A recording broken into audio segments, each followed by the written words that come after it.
According to sources close to the renowned director, Woody Allen, who is 89 years old, broke his silence about her death not in a public statement or press release, but in private conversations that have recently come to light. Allen was deeply saddened and shocked by her death. But here's what he had to say.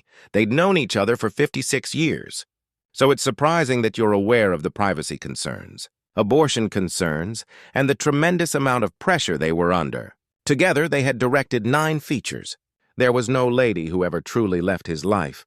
She had been his greatest inspiration, his most devoted protector, and his greatest muse, the truth that Allen is sharing. Now that she has passed away, our previous understanding of their connection has completely altered. This goes beyond a director and his actress. It involves narcissists. This is the story of an unromantic love that refuses to die because it is too complex, too messy, and too real.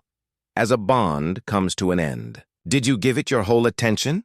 For decades, we observed their relationship through the prism of Annie Hall, romantic comedies, and public perception. When you receive a phone call at 4 a.m. threatening your life, you take it seriously. To me, a relationship is like a shark. In order to survive, it must be in a perpetual state of progress. Nothing Allen has ever shown on television comes close to capturing the complexity, agony, and humanity of the truth. She was there for him when everyone else abandoned him. She risked everything to stand up for him. Oh my goodness. Yeah. Now that he is 89 years old and confronting his own mortality, Allen is finally revealing the truth. The narrative of the lady who rescued him, the love he let slip, and the remorse that he can't shake. It was 1969, and Woody Allen was in the process of casting Play It Again, Sam for Broadway. There were dozens of women he had seen. They were all stunning, skilled, and ultimately unremarkable. It was at that moment when Diane Keaton passed by. She had just returned from California at the age of 23, was dressed in mismatched clothes, and expressing oneself in a manner that was entirely sincere, yet defied logic. Allen used terms that would come to symbolize that initial perception. He spoke highly of her, describing her as charming, humorous, authentic, and youthful.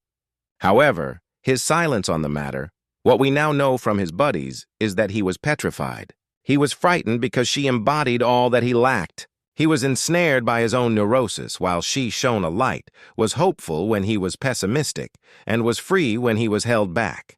He immediately dumped her, and it wasn't simply because she was perfect for the part, but only because he couldn't bear the thought of parting ways with her. Shortly after meeting, they began dating. She had moved into his flat within a few months. A friend or two gave the couple 6 months, maybe less, to last. I don't see how it could function. The neurotic one was he, a Jewish thinker hailing from Brooklyn who meticulously examined every aspect. Her name was Leah, and she was the genuine California girl. In his mind, he existed. She savored every moment. He gathered fears. For gladness, she gathered. Still, it succeeded in an unbelievable way, until further notice. In Allen's life, the happiest years occurred between 1969 and 1971. Not long after, he would confess this to his closest pals. Along with Diane, felt validated. Just as Allen Koningsberg, the timid Brooklyn youth who never felt good enough. Not as Woody Allen, the filmmaker, not as the public figure. She could look at him with this intensity that made him wonder whether everything was going to be all right in the end. They would spend hours strolling through Central Park. She would show her awe at the ordinary by pointing to clouds, pets, and children playing. That was something he had never grasped before. The idea that someone could be content just because they are, without judgment or thought, for reasons that are not immediately apparent. The truth is that he wasn't capable of learning it, so she either taught him or attempted to. It would go against his character. Cracks appeared as a result of cohabitating. Even though he seemed to love them, Allen was controlling, but did not. He was curious in her whereabouts, the people she spoke to, and her thoughts. He would constantly reimagine her, attempting to elevate her to a level comparable to the smart and refined ladies he portrayed in his films. Yet Diane was unyielding. I don't in a combative manner. She didn't like that. Staying true to yourself was her way of resisting. She would grin and pronounce it wrong again whenever he corrected her grammar. She continued to read her photography magazines even after he suggested other novels. in his critical moments with her style selections. The following day, she would don even stranger ensembles. The thought of that drove him absolutely bonkers. He grew to love her even more as a result. What made her special was that she was the one thing he couldn't influence, mold, or control in his life. Dangerous. People who were friends with us back then recall the fights. Do not expect yelling matches. Instead, Alan would engage in cold intellectual takedowns, in which he would analyze her decisions, thoughts, and character, and she would simply meet his gaze and respond. Something along the lines of, "You think too much," which would make him even more furious because she was right. 1971 was the breaking point. In the midst of casting The Godfather, Francis Ford Coppola, an audition for Kay was extended to Diane through her contacts. "The name is Corleo." Very almost, she stayed home. Dismissively, Alan acted. "I don't think you'll enjoy this gangster flick. Sam, you and I are going to play it again." Still, she felt compelled to go. Perhaps instinct, curiosity, or the first rumble of discontent. She was bestowed with the part. When she said yes, she hadn't even seen the screenplay. She would officially acknowledge this years afterwards. "Is that bad?" "I needed a job, even if I didn't read it." And that was her exact wording. But those closest to them were aware of the reality. A job wasn't enough for her. She had to get away. Alan remained calm when she informed him she was accepting the job, that she would be away in California for months, and that she would miss his film. He ceased speaking. Even more painful than any disagreement was the icy, hurtful stillness. "You're going to pick Coppola instead of me," he eventually whispered. She attempted to elucidate, saying, "You're choosing them over us. Picking one is not the point. This is all about my life and work." However, it went unheard by him. It felt like a betrayal to Alan, uncomplicated, unforgivable, plain. She departed nonetheless.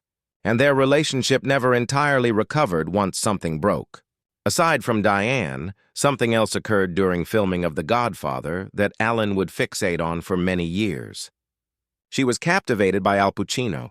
Though it wasn't immediately apparent, it was there. The on-screen chemistry was authentic due to the fact that their romance existed off-screen. Pacino embodied all that Alan lacked. Present physically, emotionally charged, and dangerously charismatic. Pacino went where Alan went emotionally. Pacino played the role that Alan analyzed. And Diane, after spending 2 years gradually shaped by Alan's domineering personality, discovered a new type of vitality in Pacino. At that point, they did not begin an official relationship. However, Alan was aware that the seed had been planted. It was the rushes and her on-screen gaze at Pacino revealed it. The Godfather reportedly became Alan's obsession while filming was underway, according to friends. Inquiring about the shoot, Diane and her co-stars, he would approach mutual acquaintances. In an effort to decipher what was going on 3,000 miles away, he would gently probe. Upon her return to New York, she noticed a change. She exudes self-assurance and is less reliant on his approval. Coppola had directed her, Pacino and Brando had been her co-stars, and she had been a part of something monumental. Out of nowhere, Alan's cerebral comedic sensed my relative insignificance. Somehow they managed to pull it off. She appeared in his subsequent films as a leading lady. However, something had changed. She was no longer his protégé, creation, or discovery. She did stood on her own as a movie star, and Alan was completely overwhelmed. Although different sources state different people ended the relationship, it was formally dissolved in 1972. It was mutual, according to Alan. According to her friends, Diane departed. In what way is this certain? I was exhausted. Weary of being the object of scrutiny and criticism rather than an equal partner, weary of constantly being tweaked and evaluated. She yearned for acceptance and love regardless of her potential. None of Alan's offerings could satisfy her. His beloved, she was in his life, how she was portrayed and what her role was. But he was too frightened by the genuine Diane, beautifully disorganized, illogical, and a whole disaster. You might expect that to be the last one. Breakups are inevitable in every serious relationship. Life goes on, the passage of time. However, Woody Allen's process is different. He cast Diane Keaton in his 1977 film Annie Hall, which came out 5 years after they broke up.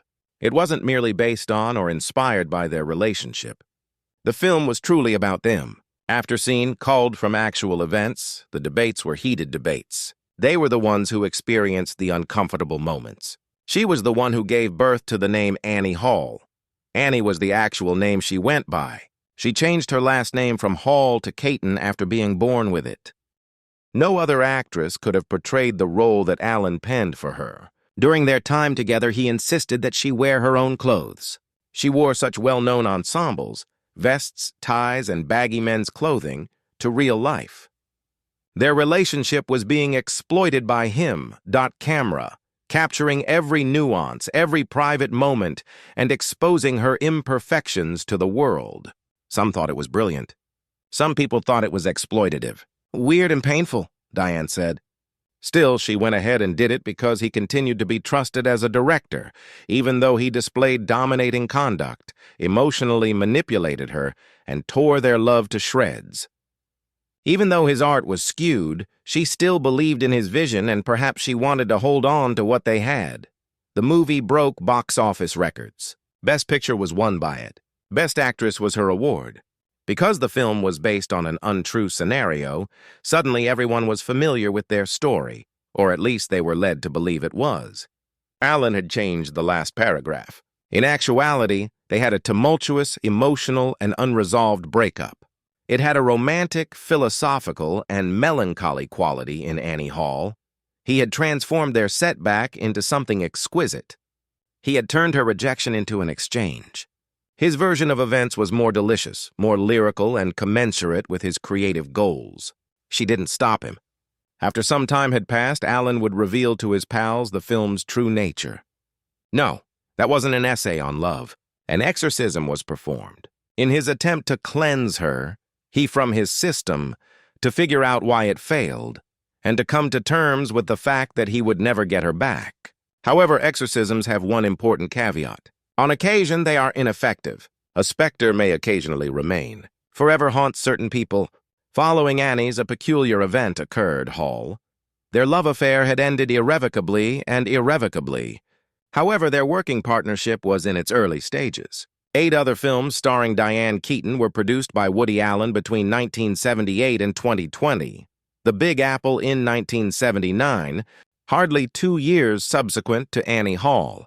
Several others covering 42 years followed in 1993, more than 20 years after the first Manhattan murder mystery. Consider that for a second. After their romance ended, they continued to work together for 42 years, during which time they directed each other, created art, and saw each other on set, connected yet keeping a healthy emotional distance from one another. It was an implausible plan that managed to pull off the impossible. According to their friends, they had an unspoken understanding. She has the option to pursue other relationships, love interests, and lives. Still, when it comes to movies, she belonged to him, and he relied on it.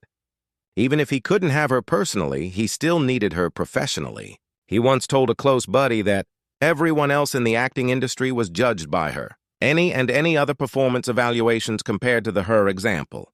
Even though he had collaborated with other accomplished ladies like Mia Farrow, Diane West, Scarlett Johansson, and Cate Blanchett, none of them could compare to Diane.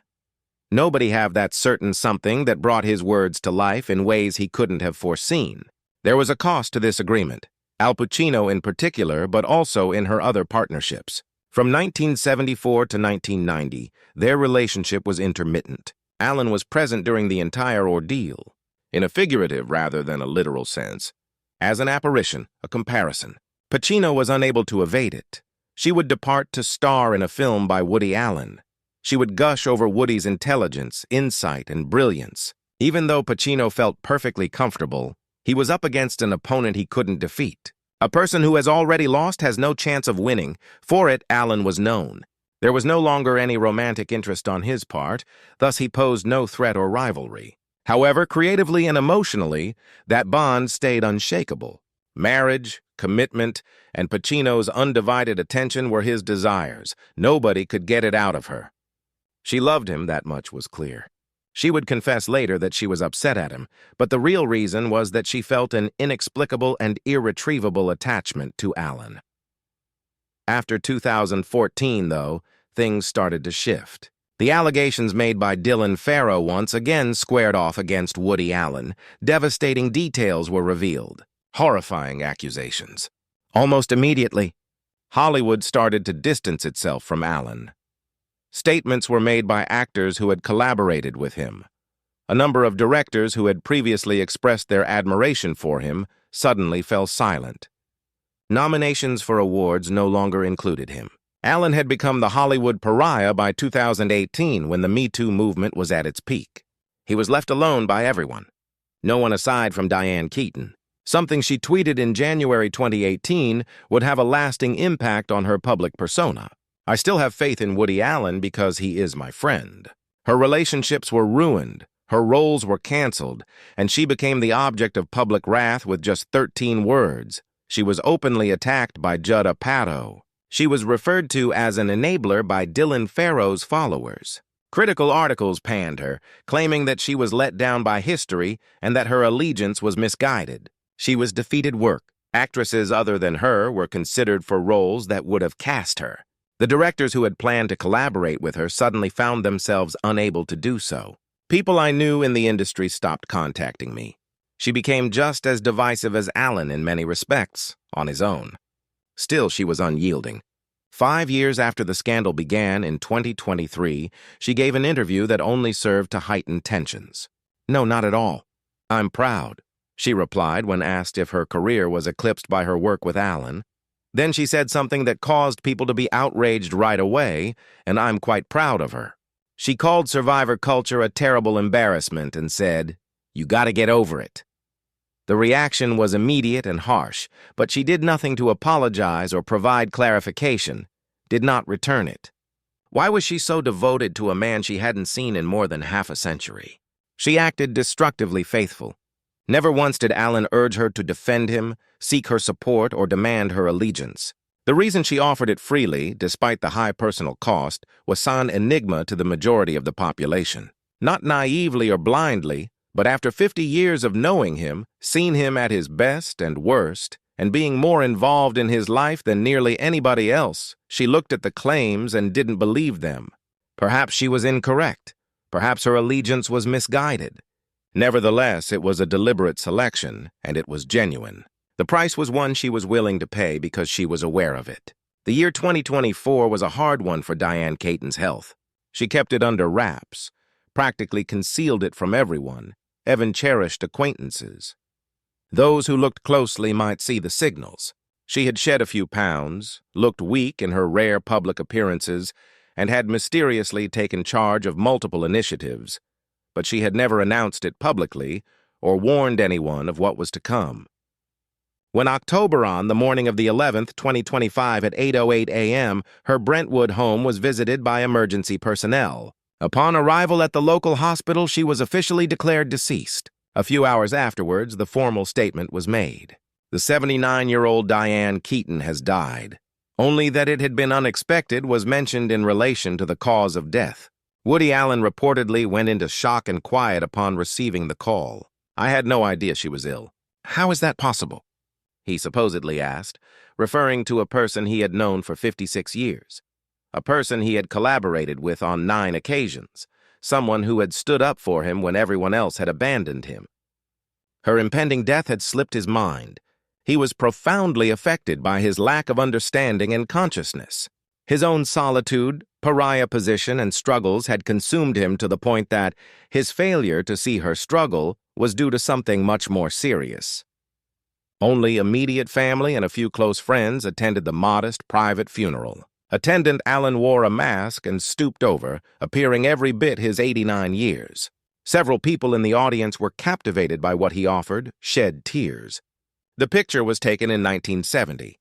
While filming Play It Again, Sam was one of the two of them.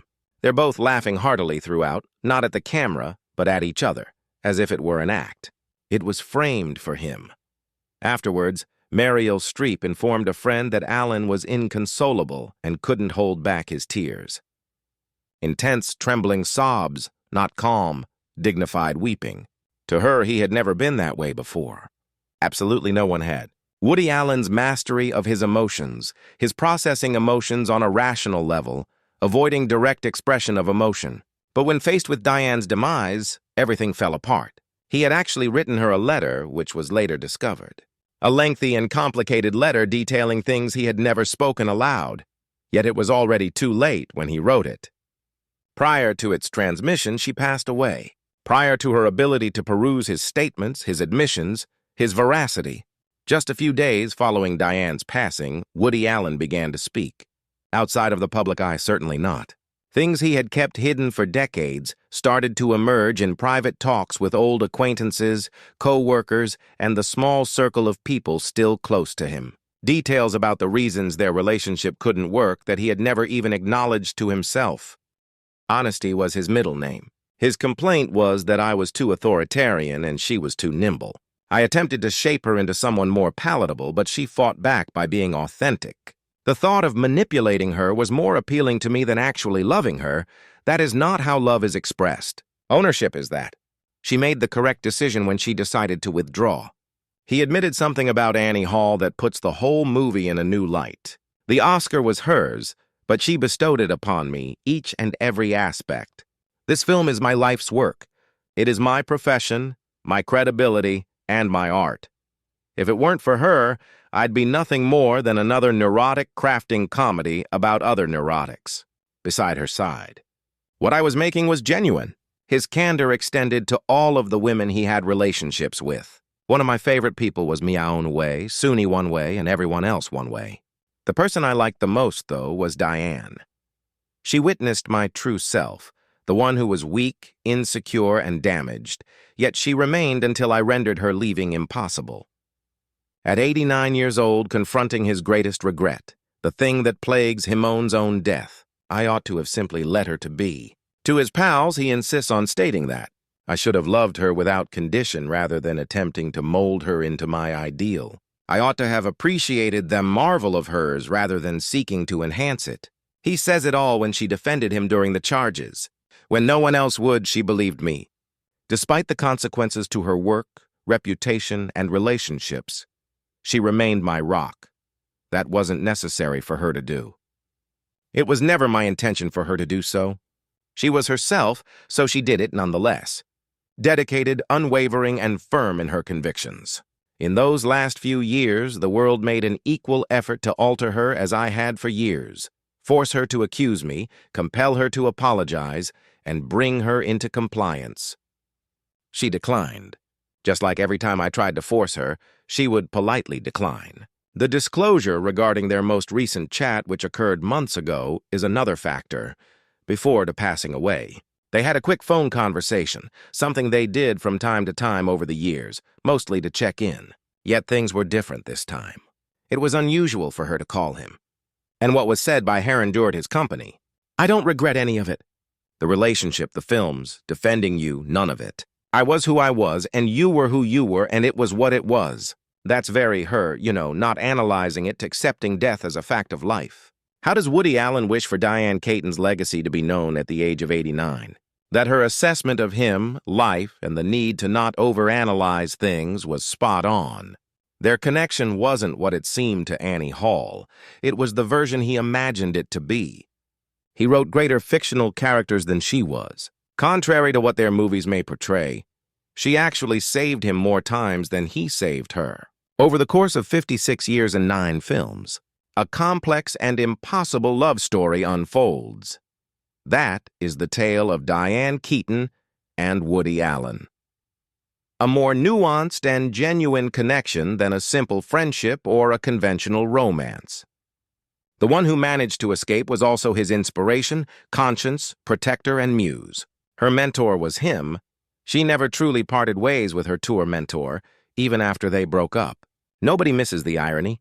Despite dating some of Hollywood's most eligible men, she never tied the knot and was most faithful to the one who was unable to keep her. What about him? He became famous for his ties to the younger generation never quite recovered from the California girl, despite their penchant for swiftly and entirely moving on. You are under no need to do so, really. Yes, I am aware. What their connection actually was, though, is hard to put into words. That was far from enough untidy for romance, too personal for friendship, too lingering for the past, and too terrible for the present. Nothing could describe it adequately. Only they had a complete understanding of it. At 89 years old, Allen is all alone with his past, his regrets, and the fact that he will never be able to tell her, the things that he has come to comprehend. She departed, and he lost touch with the last link to the past, the one he hardly recognizes anymore. The youthful, idealistic filmmaker who fancied himself a master of world-altering magic. Whoever said that love was about changing another person? Where you want to be? Whoever believed that caring and control were synonymously meant it? Diane Keaton's impact goes much beyond her cinematic career, Academy Award, and signature style. Whether on or off camera, she was the one who defined Woody Allen. Whose work was it that received its soul? Who remained by his side even when it meant remaining alone? Perhaps that says it all about their relationship. Her eyes beheld his every imperfection, his every frailty. She remained completely steadfast. During their time together, not at the time of their breakup, not when society pushed for it, she remained entirely and obstinately herself. And in doing so, he achieved his lifelong goal of capturing it on film. The wonder of unconditional love. Woody and Diane are unlike anything else in Hollywood's legendary past. Just one last thing before we go. Subscribe to our channel and give us a like if you thought this narrative was as interesting as we did when we were making it. Hollywood has more undiscovered stories that we are shedding light on, including the golden period and beyond. Is their connection something you find interesting? How admirable or foolish was her loyalty? Post a comment telling us. Some loves are just too intricate to be practical, but end with a bang. Moreover, the relationships that matter the most to us aren't always the ones that conform to our expectations. Their lives, the art they created, and the questions they raised will endure long after they have passed away.